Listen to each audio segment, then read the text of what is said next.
سب کو رخصت کر دیا. جبریل آ گئے. یا رسول اللہ موت کا فرشتہ دروازے پر ہے, اندر آنے کی اجازت چاہتا. ہاں, جہاں موت پوچھ کے جائے کس ہستی کو بھلایا ہے, چند پونڈ کے پیچھے جہاں موت پوچھ کے جائے. آپ نے کہا آ جائے, وہ اندر آئے. السلام علیکم یا رسول اللہ, سلام پیش کرتا ہوں. میں نے آج تک کسی کو سلام نہیں کیا, آپ پہلی ہستی ہیں جنہیں سلام کر رہا ہوں. میں نے آج تک نہیں کسی کو سلام کی. یا رسول اللہ آپ پہلی ہستی ہیں. اللہ نے کہا پوچھ کے اندر جانا, بن پوچھے نہ جانا. یا رسول اللہ مجھے حکم ہے کہ آپ سے پوچھوں, آپ جانا چاہیں تو میں لے جاؤں, اور رہنا چاہوں تو میں چھوڑ کے واپس چلا جاؤں. طارق جمیل سے کوئی پوچھے, آپ سے کوئی پوچھے, پوچھا جا رہا ہے, موت پوچھ رہی کہ آؤں کہ نہ آؤں. تو آپ نے کہا اگر میں اجازت دے دوں تو میری جان نکالو گے؟ کہاں جی نکالوں گا. تو آپ نے جبریل کو دیکھا, کیا کہتے ہو, کیا کہتے ہو؟ تو جبریل نے عرض کی یا رسول اللہ, اللہ آپ کی ملاقات کے شوق میں.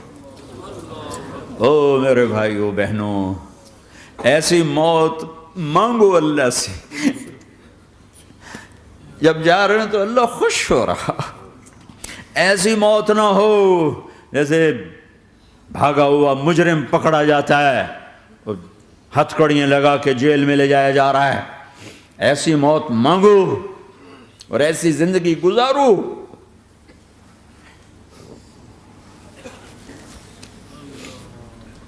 موت ہمارے لیے راحت ہے, اللہ خوش ہو رہا.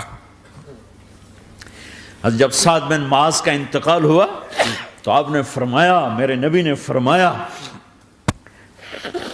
سعد بن معاذ بڑے صحابہ میں ہیں, میرے نبی نے فرمایا کہ آج اللہ کا عرش خوشی سے جھوم اٹھا ہے. چونکہ وہاں تو جا رہے ہیں نا, یہاں سے نکلنا ہے, وہاں تو پہنچنا ہے, وہاں تو خوشی ہے, یہاں غم ہے. تو آپ نے کہا, میرے نبی نے فرمایا کہ آج میرے اللہ کا عرش سعد کے پہنچنے پر خوشی میں جھوم اٹھا ہے. ایسی موت مانگو کہ اللہ کا عرش بھی خوشی سے جھومے, اللہ بھی خوش. کیا کر رہے ہو, کدھر جا رہے ہو؟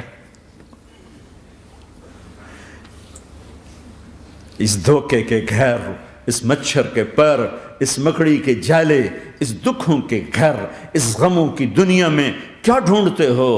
جاؤ اللہ کو ڈھونڈو, جاؤ اس کے حبیب کو ڈھونڈو, پھر جاؤ مزے کی زندگی یہاں گزارو, مزے کی نیند قبر میں پوری کرو, اور جنت میں ہمیشہ کی راحتوں کے مالک بن جاؤ.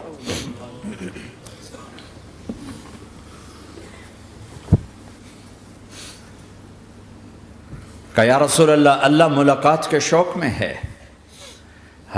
تو میرے نبی فرماتے کہ میرے حسنین کا کیا ہوگا؟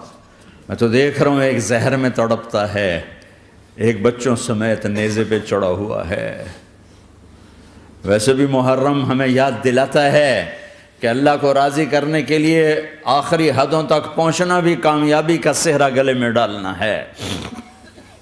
ایک نے فتح کا جھنڈا گاڑا, قیامت تک کے لیے ذلت اس کے ماتھے کا نشان بن گئی.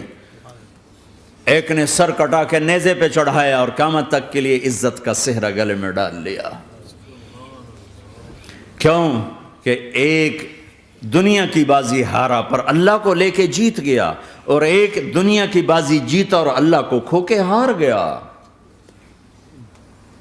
اللہ کو پالینے کے بعد کوئی ہار نہیں, اللہ کو کھو دینے کے بعد کوئی جیت نہیں. اللہ کو اپنا مطلب بناؤ, اللہ کو مطلب بناؤ, اللہ کو مطلب بناؤ, اللہ کو اپنی زندگی کا مقصد بناؤ.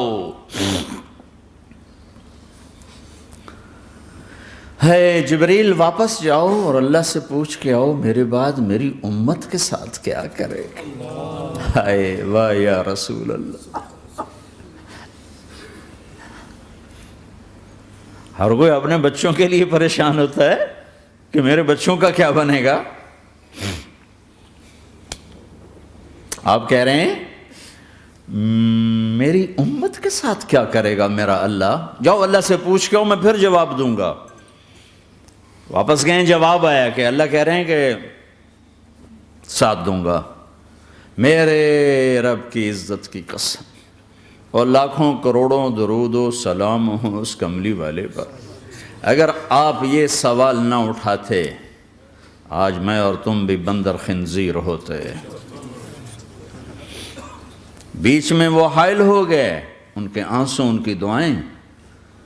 مچھلی کھانے پر اللہ تعالیٰ نے موسیٰ علیہ السلام کی قوم کو، پورے شہر کو بندر بنا دیا۔ مچھلی کھانا کون سا گناہ ہے؟ اللہ نے کہا بس ہفتے کو نہیں کھانی، کھاؤ، اتوار پیر منگل بدھ جمعہ جمعہ کھاؤ، ہفتہ نہیں۔ وہ کہا نہیں کھائیں گے، کھایا، اللہ نے بندر بنا دیا۔ شراب پینا مچھلی کھانے سے بڑا گناہ ہے، اور بیچنا اس سے بھی بڑا گناہ ہے، اور نشے کی چیزیں بیچنا اس سے بھی بڑا گناہ ہے، ماں باپ کی نافرمانی اس سے بھی بڑا گناہ ہے۔ میرے نبی سے پوچھا گیا یا رسول اللہ قیامت کب آئے گی؟ کہا اللہ کو پتہ ہے۔ کہا کوئی نشانی بتا دیں، کوئی نشانی بتا دیں۔ تو آپ نے فرمایا جب ماؤں کو ذلیل کیا جائے گا قیامت آ جائے گی۔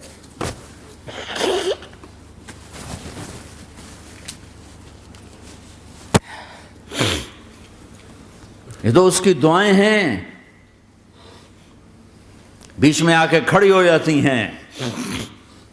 اللہ تعالیٰ نے کسی کو بندر بنایا، کسی کو خنزیر بنایا، کسی کو زمین میں دسایا، کسی کو پانیوں میں بہایا، کسی کو ہواؤں سے اڑایا، کسی پر آگ کو برسایا، کسی پر بجلیوں کی چمک کو سے ان کو راکھ کیا۔ کب میرے رب نے کیا کچھ نہیں کیا۔ وَكَمْ أَهْلَكْنَا مِنَ الْقُرُونِ مِن بَعْدِ نُوحٍ وَكَفَىٰ بِرَبِّكَ بِذُنُوبِ عِبَادِهِ خَبِيرًا بَصِيرًا۔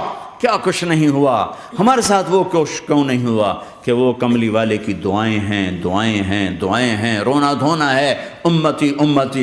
اچھا چلو یہ تو دنیا ہو گئی، آپ نے یاد رکھا۔ میدان معاشر میں میرے نبی نے فرمایا جب جہنم کو لایا جائے گا اور ایک چیخ مارے گی، کوئی کسی کو یاد نہیں کرے گا، سب بھول جائیں گے۔ ہر ایک کی زبان کے آپ نے مشہور لفظ سنا ہوگا نفسی نفسی۔ جب جہنم آئے گی تو ایک چیخ مارے گی، اور کئی بلین فرشتے اس کو پکڑ کے لا رہے ہوں گے، اور وہ ان کے ہاتھوں سے نکل رہی ہوگی، اور اس کی آگ کے شعلے اور اس کا دھواں اور اس کی چیخ اور اس کی آواز۔ تو جب وہ قریب آئے گی تو اس کے آواز پر سارے مرد عورت زمین پر گریں گے، اور سب کہیں گے یا رب نفسی نفسی، یا رب نفسی نفسی، یا رب نفسی نفسی، یا اللہ میری جان، میری جان، ماں نہیں، ابا نہیں، بیوی نہیں، بچے نہیں، بھائی نہیں، میری جان۔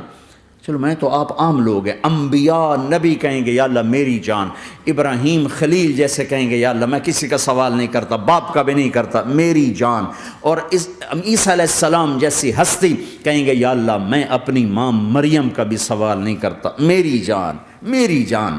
عیسیٰ علیہ السلام سے لے کر آدم علیہ السلام تک نفسی نفسی، نوح علیہ السلام نفسی نفسی، یحییٰ زکریا باپ بیٹا ہیں لیکن نفسی نفسی، سلیمان داؤد باپ بیٹا ہیں لیکن نفسی نفسی، یوسف یعقوب باپ بیٹا ہیں لیکن نفسی نفسی، یعقوب و اسحاق باپ بیٹا ہیں لیکن نفسی نفسی، اسحاق ابراہیم باپ بیٹا ہیں لیکن نفسی نفسی، اسماعیل ابراہیم باپ بیٹا ہیں لیکن نفسی نفسی۔ یہ نبیوں کا حال ہے، میرا کیا حال ہوگا؟ لیکن اسی ہنگامے میں جب ہر مرد عورت کہے گا نفسی نفسی، ایک آواز ابھرے گی امتی امتی، ایک آواز آئے گی امتی امتی، ایک دکھ بھری، ایک درد بھری آواز آئے گی امتی امتی۔ سننے والے حیران ہوں گے یہ کون ہے، یہ کون ہے جو اپنے آپ کو نہیں مانگ رہا، اپنی امت کو مانگ رہا ہے، یہ کون ہے؟ جب آواز کی طرف نظریں لگیں گی، یہ تو محمد الرسول اللہ ہے، جھولی پھیلی ہوئی ہے، ہاتھ اٹھے ہوئے ہیں، اے رب میری امت۔ کون سی امت ساری زندگی شراب بیچتے رہے، کون سی امت ساری زندگی ڈرگز بیچتے رہے، کون سی امت ساری زندگی زنا کرتے رہے، کون سی امت ساری زندگی ظلم و ستم کے پہاڑ توڑتے رہے، ساری زندگی جوا کھیلتے رہے۔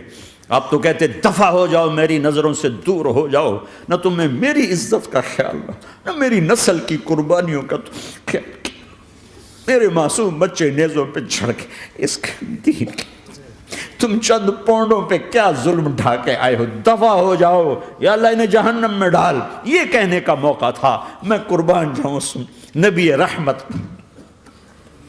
اس کامل اکمل نبی پر، اس ہادی رہبر پر میں کہاں سے الفاظ لاؤں ان کی تعریف کے لیے۔ دو ہستیوں کا حق نہیں ادا کیا جا سکتا، ایک اللہ، ایک اللہ کا رسول۔ ہر ایک کا حق ادا ہو سکتا ہے، اللہ اور اس کے رسول کا حق نہیں ادا ہو سکتا۔ وہ کہتے جا اللہ ان کو آگ میں ڈال دے۔ انہوں نے نہ مجھے دیکھا، نہ میرا گھر دیکھا، نہ میرے پیٹ پہ پتھر دیکھے، نہ میرا راتوں کو تڑپنا دیکھا، نہ میرا مچلنا رونا دیکھا، نہ احد میں ٹوٹے دانت دیکھے، نہ طائف میں بکھرا خون دیکھا، نہ کربلا میں اولاد کے سر نیزوں پہ چڑھے دیکھے۔ دفعہ دور کر دے میری آنکھوں سے، میں قربان جاؤں اس نبی رحمت پر۔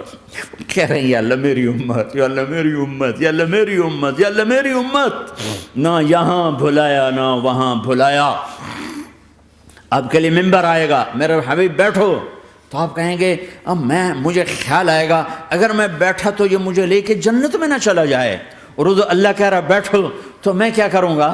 میں خود زمین پہ کھڑا رہوں گا، ممبر پہ ہاتھ رکھ دوں گا کہ اللہ تیری مان لی، میں ہاتھ رکھا ہوا ہے، لیکن میں بیٹھوں گا نہیں کہ میں اپنی امت کا آخری حساب کروا کے ہی جاؤں گا، ایسے نہیں جاؤں گا۔ آؤ بھائی، ہمارا نیا سال ہمارا سال تو محرم سے شروع ہوتا ہے، ویسے تو جنوری بھی اللہ کا، محرم بھی اللہ کا، سورج اللہ نے بنایا تو جنوری فروری بھی اللہ کا، اور چاند اللہ نے بنایا تو محرم ربیع الاول بھی اللہ تعالیٰ کا، دونوں ہی اللہ کے ہیں۔ کسی نے یہ لے لیا، کسی نے وہ لے لیا۔ ہم نے چونکہ چاند کا کیلنڈر بنایا تو ہمارا تو اب سال شروع ہو رہا ہے، ہمارا تو نیو ایئر اب ہے، ہمارا نیو ایئر رونے سے شروع ہوتا ہے۔ کیسا اللہ نے نظام بنایا، کسی اور مہینے میں یہ واقعہ ہو جاتا، نہیں سال کے شروع میں یہ واقعہ رکھا ہے کہ ہر ایک کو پتہ چلے کہ ہاں نیا سال خوشی منانے کے لیے نہیں ہوتا، نیا سال آخرت کی تیاری کے لیے ہوتا ہے کہ ایک سال چلا گیا، ایک سال اور زندگی سے نکل گیا، او بھئی جلدی سے اللہ کو راضی کرنے کا کوئی کام کرنے کو، توبہ کرنے کو، اللہ کو راضی کر لیں۔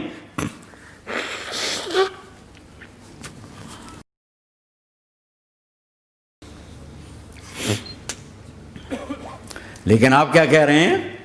یا رب امتی امت، یا رب امتی امت، یا اللہ میری امت، یا اللہ میری امت، یا اللہ میری امت۔ اور ایسی شفقت و محبت آپ کہیں گے یا اللہ یہ میری امت کا حساب میرے حوالے کر، میں لوں گا، تو نہ لے، میں لوں گا۔ تو اللہ تعالیٰ فرمائیں گے آپ کیوں لینا چاہتے ہیں؟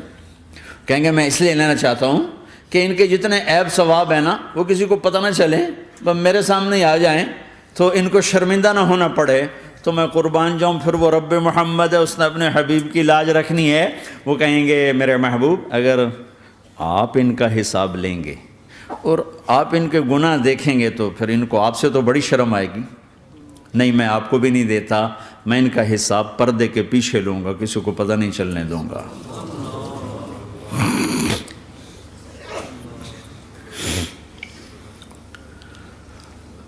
اتنی بڑی ہستی، اور آگے دیکھو طائف میں پتھر پڑ رہے ہیں، اور ہر قدم پہ پتھر پڑتے ہیں، یہاں تک کہ ایک دم پتھر پڑنے سے تو خون نہیں نکلتا، پتھر کون سا کوئی تیر ہوتا ہے، پتھر تو پتھر، لیکن اتنے پتھر پڑے پنڈلیوں کے اوپر کہ پھٹ گئیں، ان سے خون نکلتے نکلتے نکلتے جو جوتا تھا پاؤں میں ایسے ساتھ ایسے چپک گیا،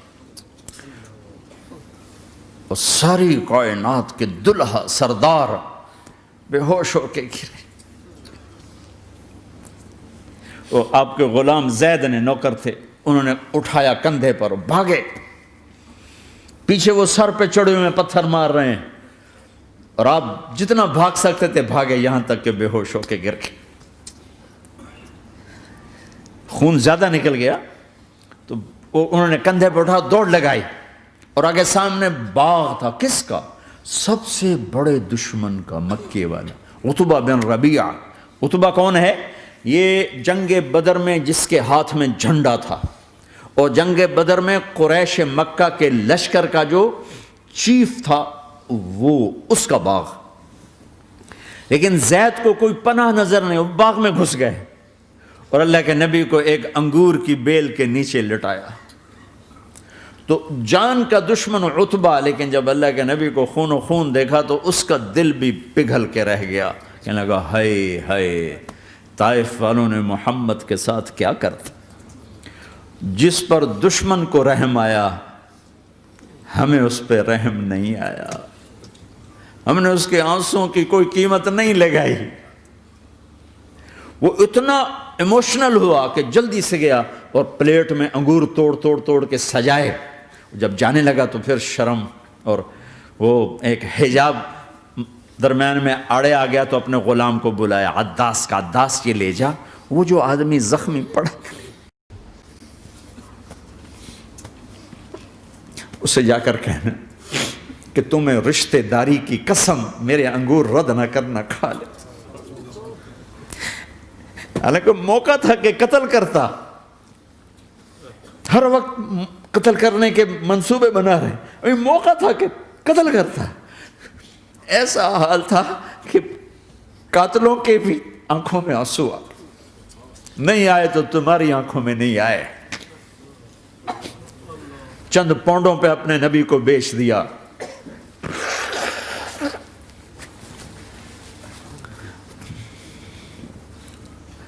کہنے کا عداس یہ لے جا، وہ جو آدمی لیٹر پڑا، اسے کہنا تو میں رشتہ داری کی قسم دیتا ہوں میرے انگور رد نہ کرنا، کھا۔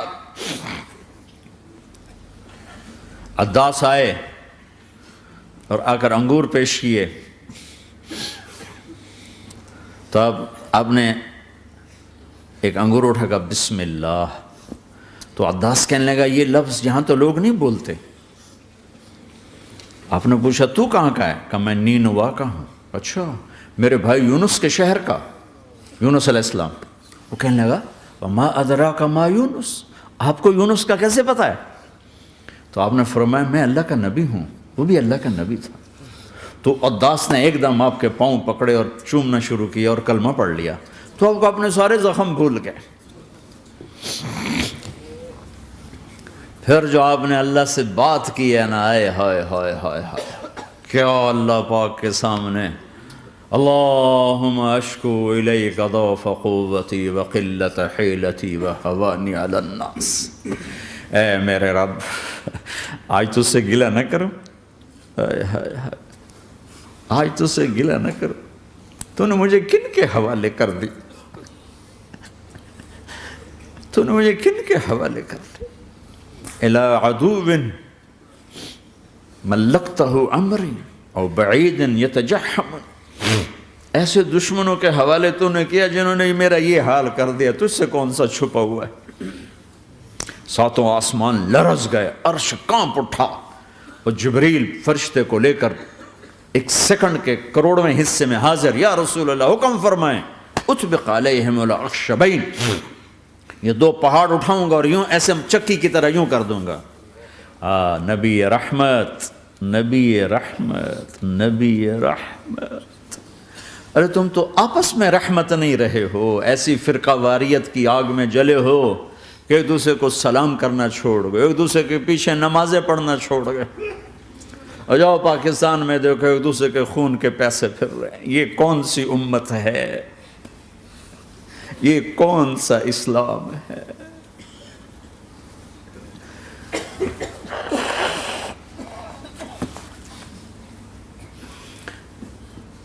حضرت عائشہ نے پوچھا یا رسول اللہ آپ کو سب سے زیادہ تکلیف کہاں پہنچی؟ کہا طائف میں، طائف میں۔ 23 برس میں سب سے زیادہ تکلیف کہاں پہنچی؟ فرمایا طائف میں۔ جنہوں نے اتنی زیادہ تکلیف پہنچائی تھی ان سے بدلہ لینے کا وقت آ گیا ہے، اور فرشتہ حاضر ہے، اللہ کی منشا شامل ہے، کر دوں؟ کہ نہیں، یہ نہ صحیح، ان کی نسل میں شاید کوئی ایمان لے آئے، لعل اللہ ان یخرج من اصلابہم من یوحد اللہ، یہ نہیں تو ان کی نسل ہی شاید کلمہ پڑھ جائے۔ میں عذاب دلانے نہیں آیا، میں تو رحمت بن کر آیا ہوں۔ ما بعثت لعانا، میں لان تان کرنے نہیں آیا، انما بعثت رحمتا، میں تو رحمت بن کے آیا ہوں۔ اب ممبر پہ بیٹھنے والے لانتیں برسا رہے ہیں اپنوں پر. امت بنو، مسلمان بنو. اس دعا پر آسمان کے فرشتے روئے ہیں. ساتوں آسمان کے فرشتوں میں ہلچل مچ گئی. میرے بھائیو، یہاں کوئی آزاد نہیں ہے. موت سے لڑو، دکھاؤ. بڑھاپے سے لڑ کے دکھاؤ. غم اور دکھوں سے لڑ کے دکھاؤ. یہاں پابند بن کے چلو اس اللہ کے جس کی شہنشاہی ہے، اس اللہ کے جس نے مجھے بنایا. اس اللہ کے پابند بنو جس نے مجھے آنکھوں کا نور دیا، زبان میں بول دیا، جسم میں طاقت دی، عقل کو سمجھنے کے اوصاف دیے. اس اللہ کے پابند بن کے چلو جس نے قرآن کو اتارا، جس نے دھرتی کو بچھایا، جس نے آسمان کو اٹھایا، جو موت دینے والا ہے، جو موت کے بعد اٹھانے والا ہے. اس اللہ کے پابند بن کے چلو جو میرے جسم کو چورا چورا کرنے والا ہے، میری ہڈیوں کو ریت کی طرح ذرہ ذرہ کرنے والا ہے. اس اللہ کی مان کے چلو جو پھر مجھے میرے اس پارا پارا وجود کو پھر جمع کرنے والا ہے. اس اللہ کے سامنے جھکو جو قبروں کو پھاڑ کر مجھے پھر کھڑا کرنے والا ہے. اس اللہ کے سامنے جھکو جو ساری آدم کی مردہ نسل کو دوبارہ زندہ کرنے والا ہے. اس اللہ کے سامنے جھکو جو زمین آسمان کو ایک دن توڑنے والا ہے، توڑ کے پھر بنانے والا ہے. اذا السماء انفطرت واذا الكواكب انتثرت واذا البحار فجرت واذا القبور بعثرت. زمین آسمان کو ہلا رہا ہے، موت دے رہا ہے. اذا زلزلت الارض زلزالها، زمین پہ موت آ رہی ہے. اذا السماء انفطرت، آسمان مر رہا ہے. اذا الشمس قورت، سورج مر رہا ہے. وَإِذَا الْجِبَالُ سُيِّرَتْ، یہ پہاڑوں کی موت ہے. عرش فرش لوح قلم کرسی ہر شے کو فنا کے گھاٹ اتارنے والا اور خود ہمیشہ باقی رہنے والا، دائم رہنے والا، قائم رہنے والا، اپنی ذات میں قائم، اپنی ذات میں دائم، موت سے پاک، تھکن سے پاک، نیند سے پاک، اونگ سے پاک، ظلم سے پاک، ذوق سے پاک، خزانوں کا مالک، عزت کا مالک، قوت کا مالک، شہنشاہی کا مالک، کبریائی کا مالک، ہیمنت کا مالک، جبروت کا مالک، جبروت کا مالک، خزانوں کا مالک، فرشتوں کا مالک، جبریل کا مالک، میکائیل کا مالک، اسرافیل کا مالک، اسرائیل کا مالک، طارق جمیل کا مالک، برمنگم والوں کا مالک، آدم کی ساری نسل کا مالک، 2 پاؤں پہ چلنے والوں پر بادشاہ، 4 پاؤں پہ چلنے والوں کا مالک، پانی کی مخلوق، ہوا کی مخلوق، زمین کی مخلوق، رینگنے والے، اڑنے والے، تیرنے والے، جھپٹنے والے، دھاڑنے والے، پھاڑنے والے، ڈسنے والے، سب پر میرے اللہ کی شہنشاہی ہے. للہ ملک السماوات والارض وما فیہن، لہ ما فی السماوات وما فی الارض وما بینہما وما تحت الثری وان تجہر بالقول فانہ یعلم السر واخفی. وہ کون ہے؟ اللہ. اللہ کیسا ہے؟ لا الہ الا ہو، کوئی اس جیسا نہیں، اکیلا معبود ہے. صفات کیسی ہیں؟ لہ الاسماء الحسنى. کیا صفات ہیں؟ الرحمن الرحیم، الملک القدوس، السلام المؤمن، المہیمن العزیز الجبار المتکبر، الخالق الباری المصور الغفار القہار الوہاب، الرزاق الفتاح العلیم القابض الباسط الخافض الرافع، المعز المذل السمیع البصیر الحکم العدل، اللطیف الخبیر الحلیم العظیم الغفور الشکور العلی الکبیر الحسیب المقیت الجلیل الکریم، الرقیب المجیب الواسع، المجید الحق، الوکیل القوی، المتین الولی، الحمید المحصی، الودود، المبدی المعید، المحیی الممیت، الواجد الماجد، الواحد الاحد، الصمد القادر، المقتدر، المقدم، المؤخر، الاول، الاخر، الظاهر، الباطن، الوالي، المتعال، البر، التواب، المنتقم، العفو، الرؤوف، مالك الملك، ذو الجلال والإكرام، المقسط، الجامع، الغني، المغني، المانع، الضار، النافع، النور، الهادي، البديع، الباقي، الوارث، الرشيد، الصبور جل جلاله. ذلكم الله ربكم الحق، یہ ہے تمہارا اللہ.